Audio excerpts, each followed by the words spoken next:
Hey, welcome to the Methodist Voice. The purpose of our time together is to grow in the knowledge of God, revealed in the pages of Scripture. 2 Corinthians chapter 3 tells us that when we contemplate the God revealed in Scripture, it transforms us into His image. That transformation beautifies our minds and hearts, and we then beautify the world together. We think that's time well spent. Thanks for joining us. I hope you enjoy today's episode. Welcome, everyone, to episode 3 of the Primeval podcast. In our last episode, we covered Genesis 1:1. In the beginning, God created the heavens and the earth. And so that's describing God creating physical reality. In Genesis, we are provided an account of a supernatural God's self-disclosure to humanity, a humanity which exists within physical reality. In that reality, the supernatural realm is hidden from us.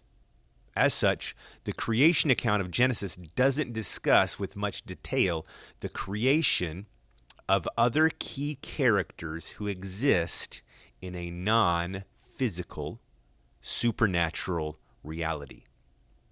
It's important to note that because many of these beings will be introduced later in Genesis 1 through 11 without any introduction whatsoever. And the story kind of unfolds in the beginning as these two realities really existing as one reality. Humans interacting with these beings in a way that we don't currently interact with them. And so that's also a part of the story that we'll explore as the episodes unfold. The fact that human beings initially appear to have or share a reality, the same reality with these beings, and interact with them on levels that we don't currently. So, this is a good point to discuss a question that begs asking, when were the angels created? Who or what are they? Because they appear all over the pages of these stories without any explanation. So these beings are non-material spirit beings who exist separate from the physical universe. That's how we would understand it currently. As such, these beings do not exist within time and space like we do. They don't require an environment of a physical universe for their existence like we do. Furthermore, the laws of physics don't appear to apply to their being or operation like they do to humanity. And as such, they're capable of way more than we are on many different levels. Since Genesis is giving an account of God creating the physical universe, their creation is not included here. And so the best record we have of the timing of their created existence is from the book of Job.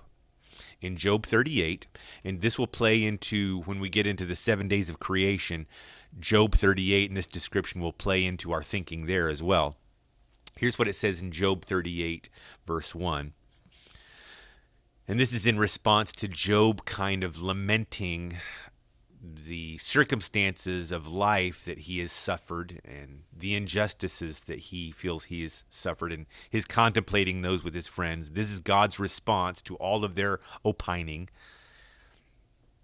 Then the Lord answered Job out of the whirlwind and said, "Who is this that darkens counsel by words without knowledge? Dress for action like a man. I will question you, and you make it known to me. Where were you when I laid the foundations of the earth? Tell me if you have understanding. Who determined its measurements? Surely you know. Or who stretched the line upon it? On what were its bases sunk?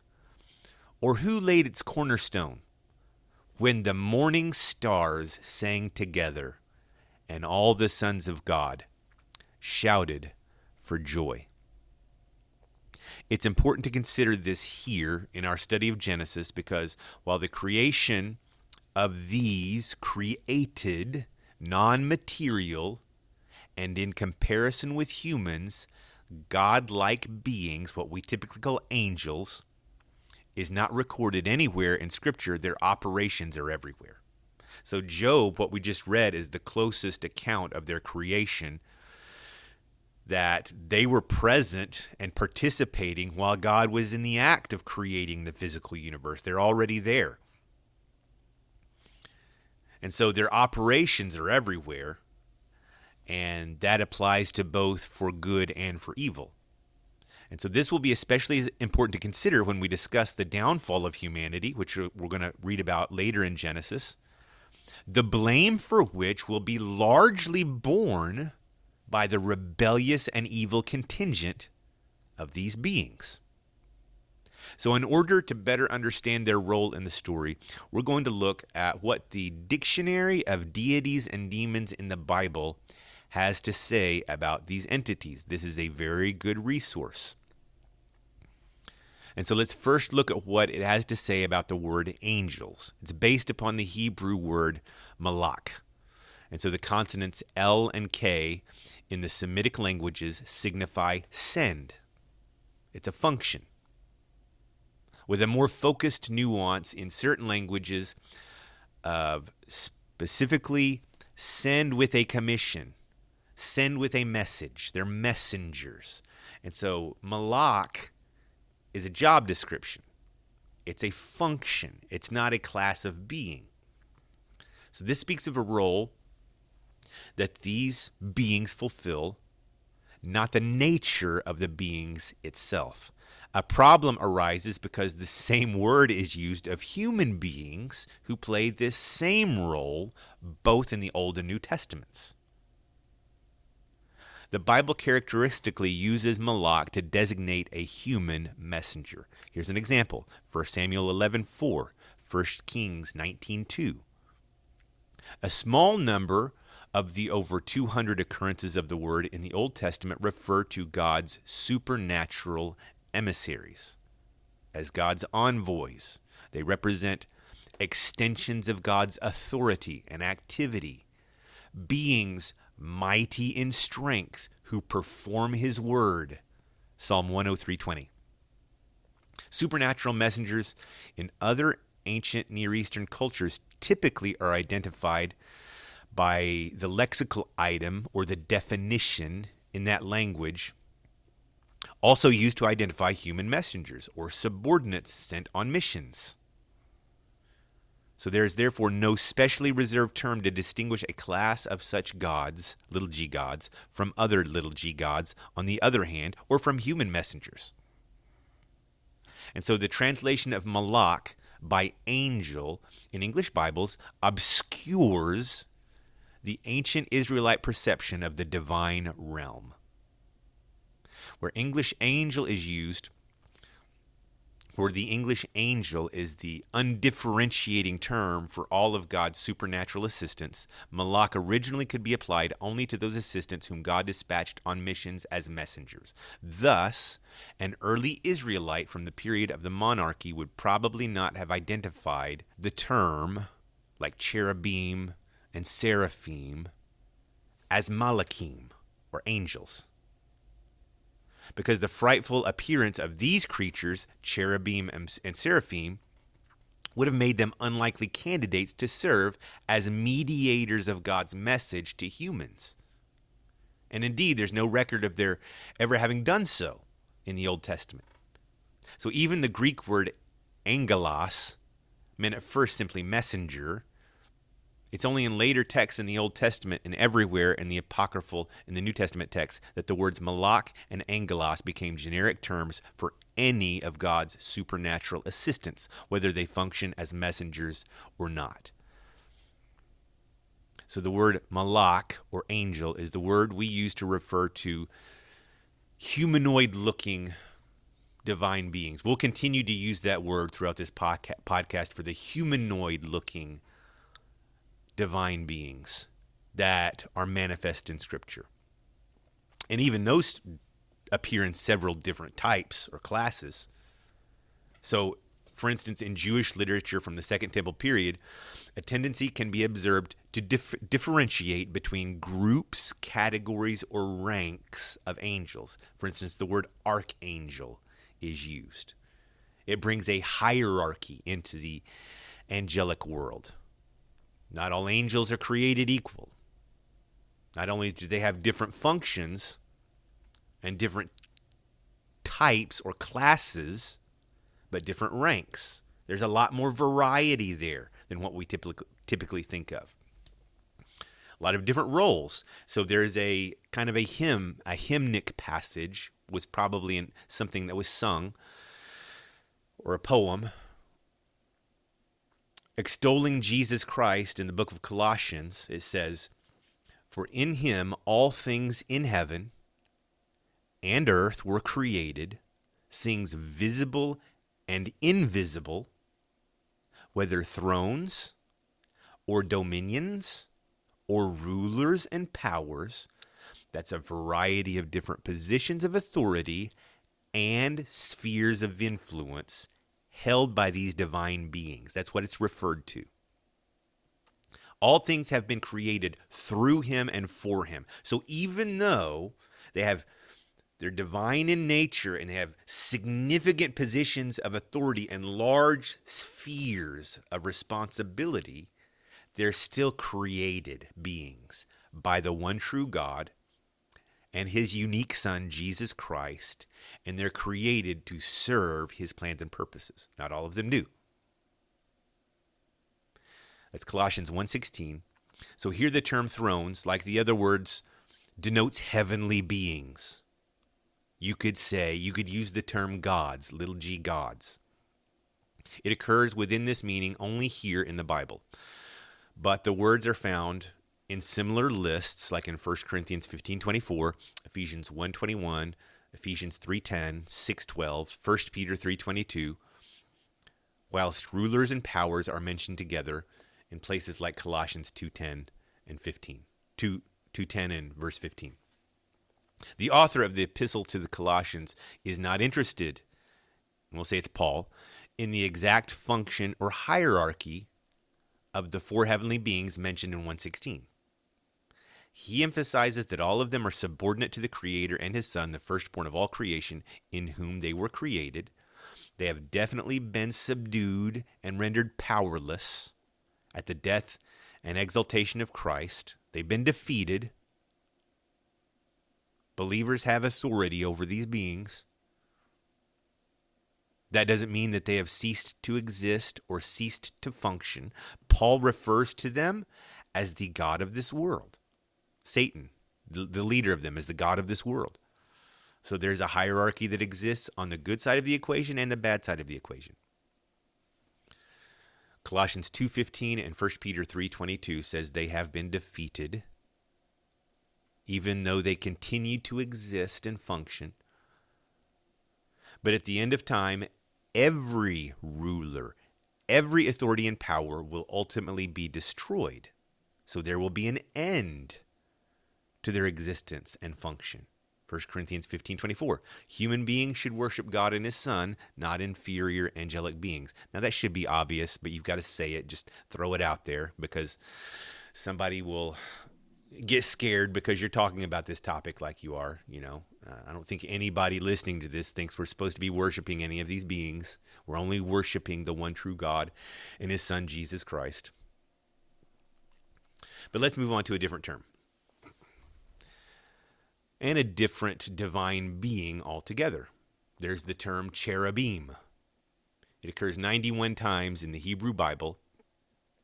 It denotes the Israelite counterpart of the Sphinx. That's one of the reasons we chose that figure as the image for this podcast, because these beings described as cherubim are represented in many different cultures, not just Israelite or Egyptian.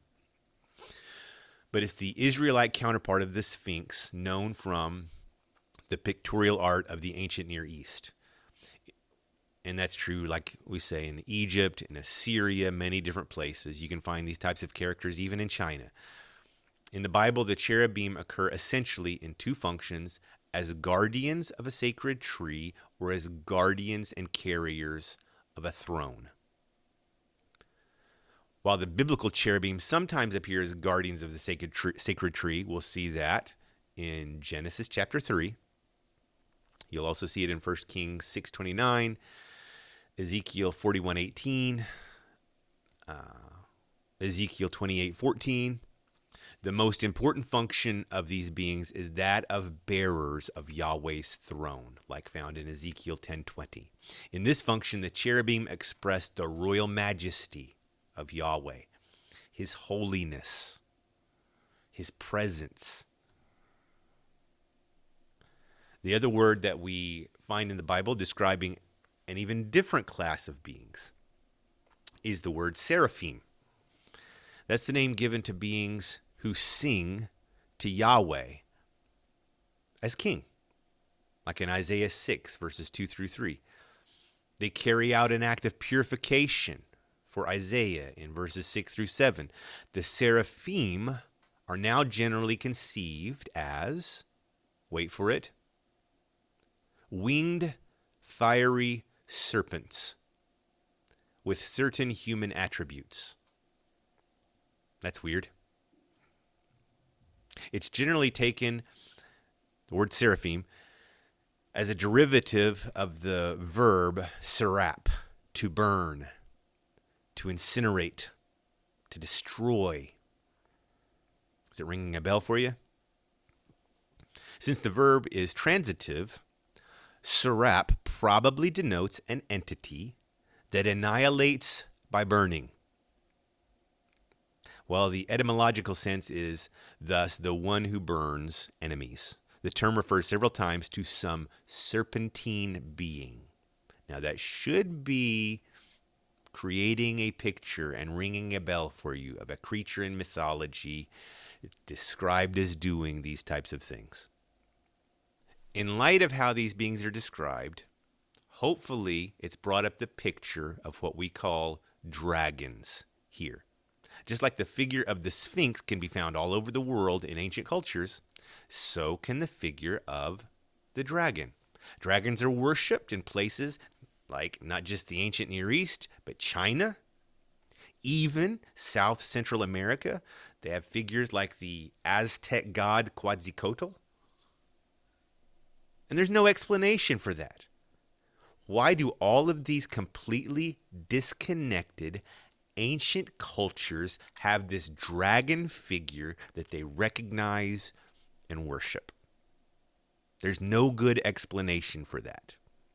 Mesopotamian, Hittite, Canaanite, Egyptian, Iranian, Greek myths, they all describe battles between a figure representing chaos, like a dragon, and causing rebellion, and a still young supreme god who restores the order of the gods by overcoming the monster. Marduk versus Tiamat. The weather god versus I don't know how to say this. Ilyankas. I butchered that. Baal versus Yam. Horus versus Seth. Indra versus Vrita. Apollo versus Python. Zeus versus Typhon.